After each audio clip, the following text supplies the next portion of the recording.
Last year when I set my savings goal for 2022, I started the video by stating how I treat saving money, and I really liked how I put it. So for today's video, I'm going to roll with it again, and I'm going to start us off with that statement. I treat saving just like learning a new skill. It gets easier and more fun over time as you learn new habits, discipline, how to organize your income, and how to negotiate.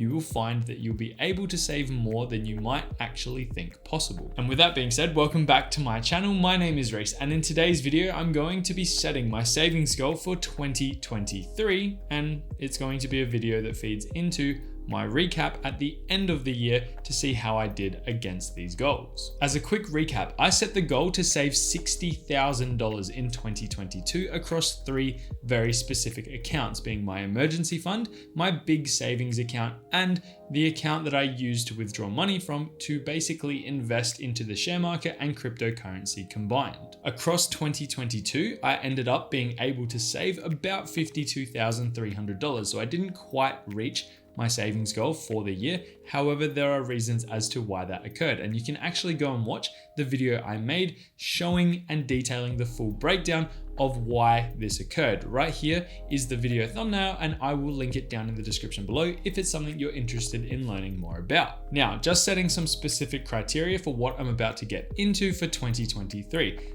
This will only be my savings goal between the three same accounts again, as I have other bank accounts that do different things where money moves in and out of them quite frequently. So it's quite hard to gauge how much I'm actually saving in them throughout the year. Whereas the accounts that I'm going to be talking about today are relatively static. The amount that goes into them is relatively consistent, and I can set my goals accordingly because I basically have an expectation of how much money is going to be going in and out of them throughout the year, which will allow me to project quite accurately, hopefully, about how much I'm going to end up saving throughout 2023.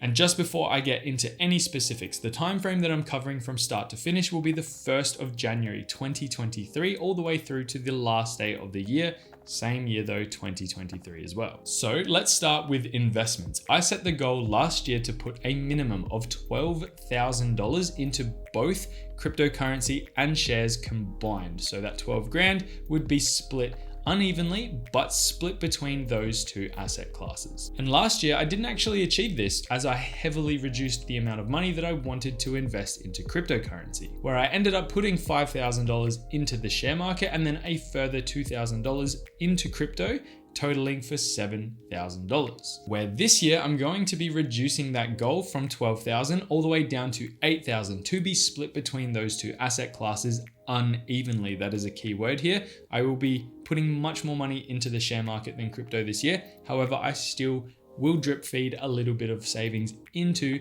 the crypto market as well. Main reasons for this being that I'm pretty happy with where my crypto portfolio is at, and I don't have any real incentive to continue investing into it while the market is kind of stagnating, if not declining, at the time of recording this video in particular. The reason why I'm happy with this approach is that I still get some diversification between the two asset classes, and I'm still growing my portfolio, which is the intention overall. Is even if it's slow growth, it's still growth. I'm putting money into these asset classes with the intention of holding them for the long term.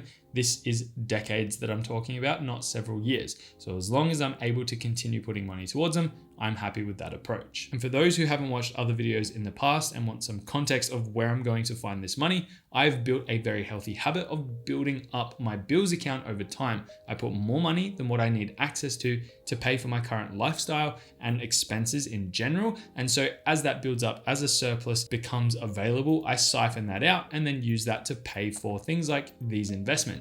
That's where I'm going to come up with the $8,000 for 2023. I'm pretty confident that I'll be able to achieve this goal as I've reduced it from last year, which was somewhat achievable. I just chose not to invest in crypto as heavily as I said just before. Next up is my emergency fund. Now, over the past 12 months, I have significantly increased my income. However, I plan to keep my current deposit of $50 per pay cycle consistent as I'm quite happy with the balance of that account. Now that I have built my emergency fund to a comfortable number, I have no need to increase the amount I put away for a rainy day. The excess money that I could be putting into my emergency fund could definitely be used more wisely elsewhere, which is exactly what I plan to do with it. And my emergency fund will continue to grow at a steady rate, touch wood, assuming that I don't have to take from that account anytime soon. Going into 2023, the account was sitting at $7,050, and I'm expecting to put another $1,300 into it across the year. So come the 1st of January 2024, I should have about $8,350 sitting in there, assuming A, I don't need to take money out of the account for any particular reason,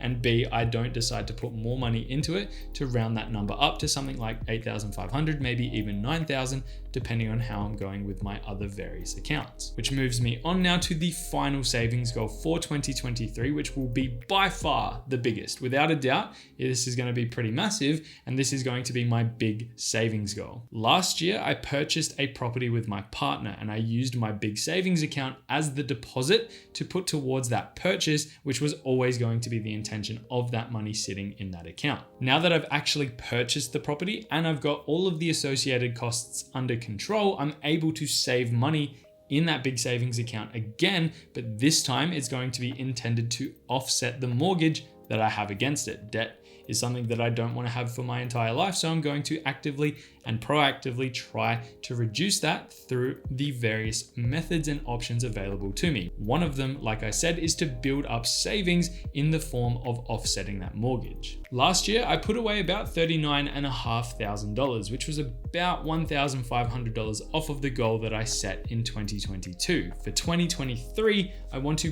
beat the original goal that I set for 2022 at the bare minimum. Based on my projections, I'm going to be setting the goal to save $42,000 in this bank account across 2023, which works out to roughly be $800 a week, which is not going to be easy by any means. To achieve all of these goals, outside earning the income from my 9 to 5, I'm going to have to seek other options of how I can make money throughout the year. YouTube, as one example, is now netting me a decent amount of money each month, along with a few other ventures. So the goals that I have set for these accounts are completely reasonable for the year of 2023 based on how things are going and my plans to continue them well throughout that year. Overall, by budgeting in general, by managing my spending and my income, I'm going to try my very best to save about $52,000 across 2023, with the upper limit being closer to $60,000,